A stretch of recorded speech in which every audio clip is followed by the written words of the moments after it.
모든 불행의 원인. 오늘날 스스로 불행하다고 생각하는 사람들이 많이 있습니다.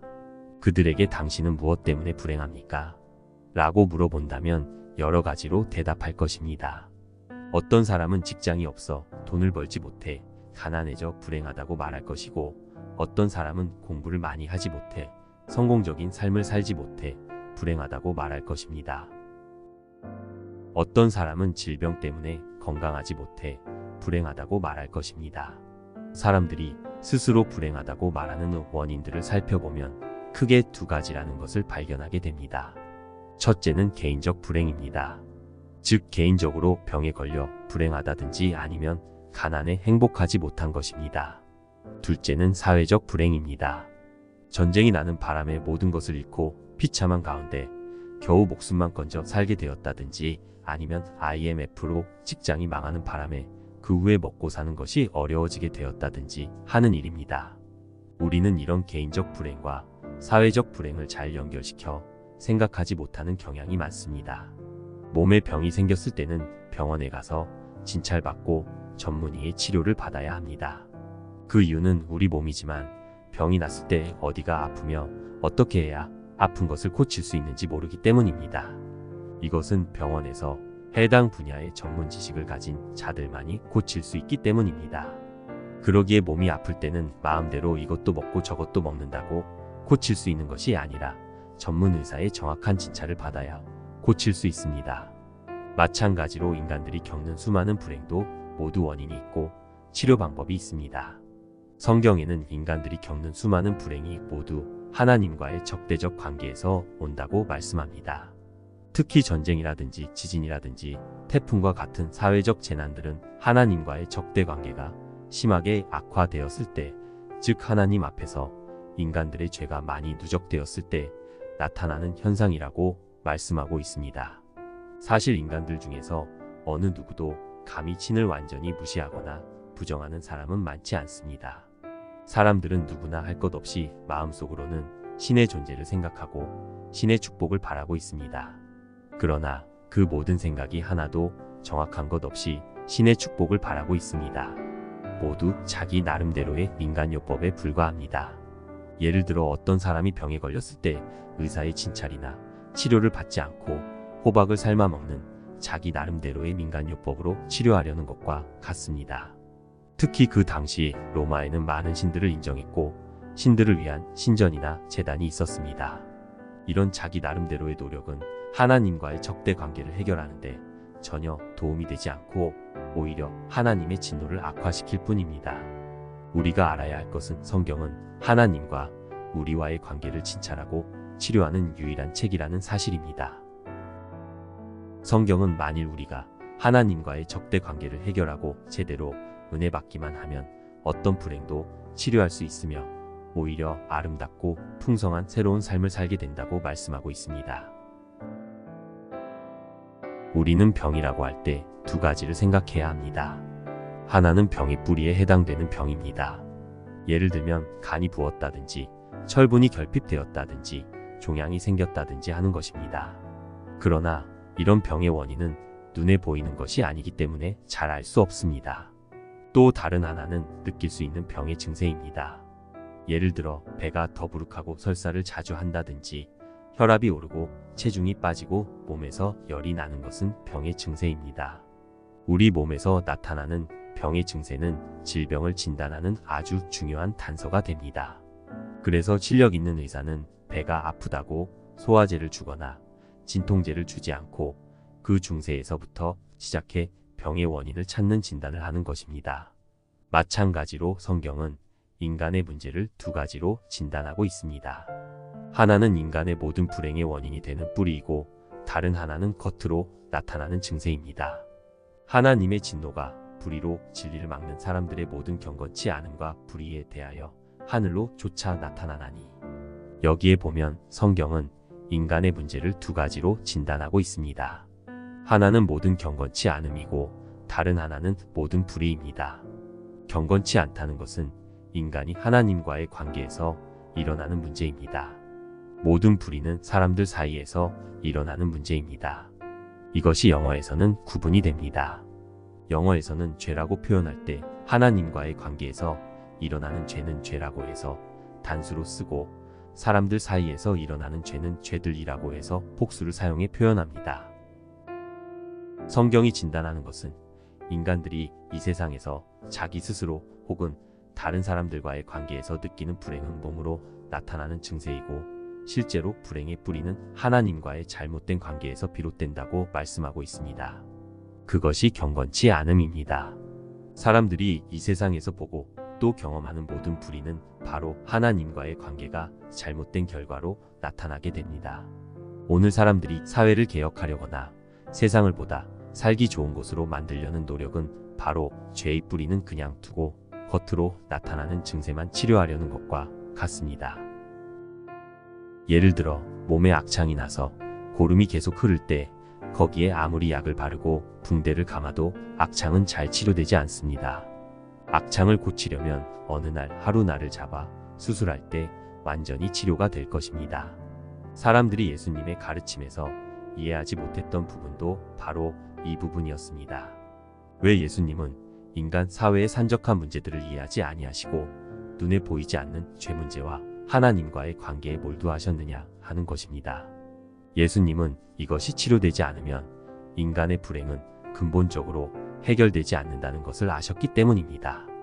예수님이 세상에 오신 것은 바로 근본적 불행을 치료하시기 위해서입니다. 이것을 위해 18절에 나타나는 몇 가지 표현을 이해해야 합니다. 우선 하나님의 진노라는 표현입니다. 인간의 모든 불행의 원인은 바로 죄에 대한 하나님의 진노에 있습니다. 하나님의 진노는 인간들처럼 화를 내시고 미워하신다는 뜻이 아닙니다. 이것은 인간들이 하나님에 대해 본질적으로 가지고 있는 적대 관계를 말합니다. 인간들의 문제는 태어나기 전부터 하나님에 대해 적대 관계에 있는 것입니다. 인간은 하나님에 대해 태어나면서부터 원수로 태어나게 되었습니다. 하나님이라고 하면 무조건 싫고 하나님에 대해 본능적으로 거부하는데 이것을 하나님의 진노라고 말씀하고 있습니다. 그러면 하나님께서 이 세상의 모든 것을 만드시고 축복을 주시는데 어떻게 인간들이 하나님에 대해 적대적일 수가 있습니까? 바로 이것이 인간의 문제입니다. 인간들은 하나님이 주시는 모든 것을 이용하고 복을 누리면서도 하나님은 인정하지 않습니다. 이것은 에덴 동산에 있었던 사고방식과 똑같습니다.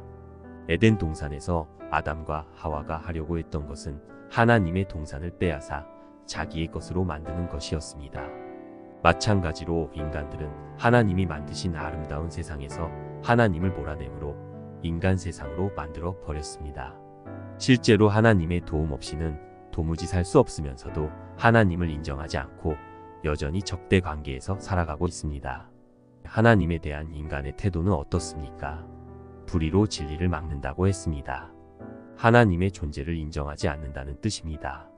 인간들은 하나님으로부터 필요한 것은 다 공급받습니다. 그러면서도 하나님의 존재를 인정하지 못하겠다는 식으로 나옵니다. 그렇다면 어떤 결과가 오겠습니까? 하나님의 진노가 하늘에서부터 나타난다고 했습니다. 이것은 인간들이 하나님과의 적대 관계를 청산하지 않으므로 나타나는 결과를 말합니다. 인간들이 하나님을 인정하지 않고 적대 관계를 유지할 때 가장 중요한 것은 자신의 가치를 알 수 없다는 것입니다. 왜냐하면 인간들이 가장 아름답고 존귀할 때는 하나님 앞에 돌아와 병든 영혼이 치료되었을 때이기 때문입니다. 인생에 중요한 질문이 있습니다. 인간의 불행이 완전히 치료될 수 있느냐 하는 질문입니다. 이것에 대한 대답은 두 가지입니다. 하나는 인간으로서는 치료가 불가능합니다. 인간으로서는 자신에게 이 정도의 심각한 문제가 있음을 알지만 스스로 치료하는 것은 불가능합니다. 다른 하나는 하나님은 완전히 치료하실 수 있습니다. 인간의 불행은 하나님만이 치료하실 수 있습니다. 우리가 알아야 할 것은 이 세상을 살면서 겪는 여러 가지 불행들이 하나님과 나와의 관계를 생각하게 하는 아픈 증세라는 것입니다. 우리 몸에 병이 있을 때 여러 가지 아픈 증세가 나타나게 됩니다. 즉 갑자기 배가 아프다든지 머리가 아프다든지 몸에서 열이 난다든지 하는 것은 우리 몸에 이상이 있다는 중요한 단서입니다. 몸이 아픈 사람은 이런 증세를 참거나 감추어서는 안 되고 의사를 찾아가 정직하게 아픈 것을 이야기해야 치료받을 수 있습니다. 마찬가지로 이 세상을 살아가면서 가난하다든지 혹은 사랑받지 못해 마음에 많은 상처가 있다든지 혹은 여러 가지 일을 해도 만족을 느낄 수 없다는 것은 하나님과 나와의 관계가 병이 났다는 것을 보여주는 중요한 단서입니다. 그러므로 우리가 이 세상에서 경험하는 여러 가지 불행은 그것이 하나의 불행으로 그쳐서는 안 되고 하나님께 나아가는 기회가 되어야 합니다. 이 세상에서 어떤 불행한 조건에 있다 하더라도 하나님께 나아가기만 하면 그 불행만 치료가 되는 것이 아니라 인생 전체가 치료되는 것입니다. 사람들은 이미 타락한 상태에서 하나님에 대해 적대적이고 반항적이기 때문에 너무나도 고치기가 어렵습니다. 사실 인간들에게 이것만 고쳐지면 인생 전체를 치료받을 수 있습니다. 인간들에게 가장 중요한 것은 하나님 앞에서의 겸손입니다. 그러나 사람들은 하나님 앞에서의 겸손이 가장 바보스러운 사람들이 하는 것으로 알고 있습니다. 성경은 인간에게 하나님을 알만한 것이 있다고 말씀합니다. 이는 하나님을 알만한 것이 저희 속에 보임이라 하나님께서 이를 저희에게 보이셨느니라. 인간들에게 하나님을 알만한 것은 종교적 본성을 가리킵니다. 인간들은 어떤 상태든지 영혼을 사모하는 마음이 있습니다. 또한 신의 존재에 대해 내세에 대해 어느 정도 어렴풋하게 생각하는 능력이 있습니다. 특히 사람들은 자기 마음속의 것을 표현하고 싶은 강한 충동을 가지고 있습니다. 사람들이 커다란 부처상이나 신상을 만들어 놓고 숭배하는 것은 돌이나 나무로 만들었다는 것을 몰라 그러는 것이 아니라 자신들의 종교성이나 열정을 숭배하려는 것입니다. 사람들은 이런 종교성이 표현되고 만족될 때 가장 깊이 있는 만족감을 느낍니다. 인간의 문제가 가장 고치기 어렵고 까다로운 이유는 종교성 자체가 깊이 오염되었고 부패했기 때문입니다. 인간이 하나님을 알만한 것은 오직 말씀을 듣고 믿음으로 받아들일 때 가장 바르게 작동됩니다. 인간들은 하나님의 말씀이 바로 증거되고 제대로 듣기만 하면 병든 영혼이 치료될 가능성이 많습니다. 인간의 영혼은 이 세상의 어떤 좋은 것으로도 만족시킬 수 없는 답답함과 갈급함을 가지고 있습니다. 그런데 이런 영혼의 갈급함을 꺼버리는 것이 있습니다. 그것이 인간의 욕심입니다. 사람은 욕심을 가지고 있으면 다른 것은 생각하지 못합니다. 오로지 욕심만 채우기 위해 욕심의 노예가 되어버립니다.